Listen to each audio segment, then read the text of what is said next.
Lab of corruption, and South Africa extends a credit line to Malawi. Good afternoon.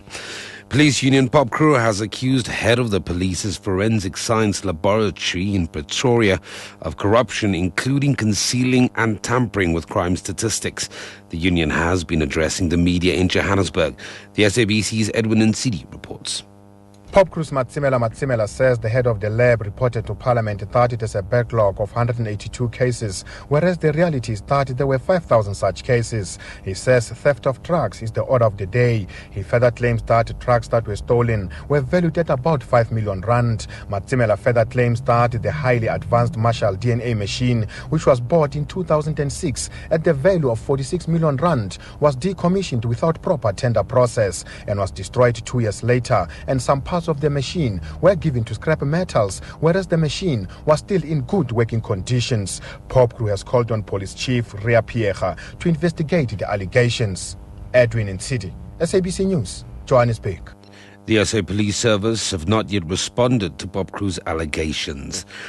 Longman Management says safety measures are in place for workers to return to its Maracana mine on Monday morning, in line with a peace accord signed by some stakeholders, including the NUM.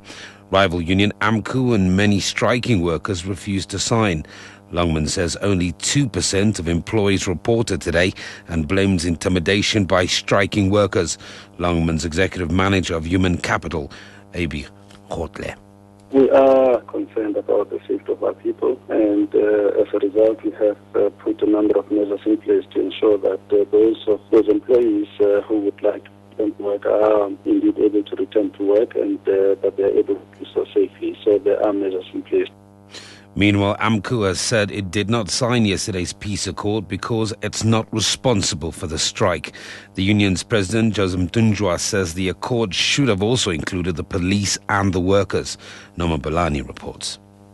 Matsunja says the peace accord does not respond to the workers' demand of 12,500 rand monthly salary across the board. He has accused Longman Management of refusing to meet them to discuss the wage demand. He says the management missed the opportunity to commit to the wage negotiation process before the violent protests erupted. However, Matsunja has refused to confirm whether workers will be returning to work on Monday as per the peace accord agreement. Noma Bolani, SABC News, Johannesburg. Debate is raging around hydraulic fracturing of rocks for shale gas after Cabinet announced its decision to lift a moratorium on fracking in the Karoo. Environmentalists, including the the Karoo Action Group, argue that it could cause water pollution and affect farming. Supporters of government's decision argue that it will bring job creation and cheaper energy. The DA's Shadow Minister for Environmental Affairs and Water, Gareth Morgan, says it will fight to ensure that fracking is done safely and responsibly. There are a number of issues which have to be dealt with, both in legislation and in regulations and in monitoring and enforcement before fracking can be permitted. It is these things which the Ministers of Mining and the Minister of Water and Environmental Affairs needs to come to brief Parliament on. Finally, South Africa is to extend a credit line to Malawi to assist that country with its economic recovery.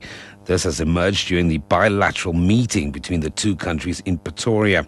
According to the 2011 trade statistics, Malawi is South Africa's 9th largest export destination in Africa and ranks 10th in South Africa's imports from the continent. Deputy Minister of International Relations, Ibrahim.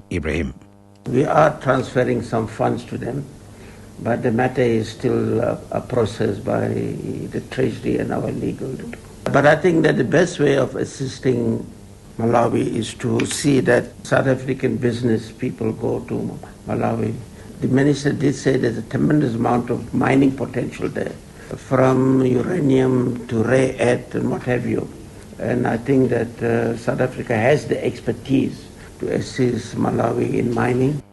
Recapping the top story this hour, Police Union PopCrew has accused head of the police's forensic science laboratory in Pretoria of corruption, including concealing and tampering with crime statistics.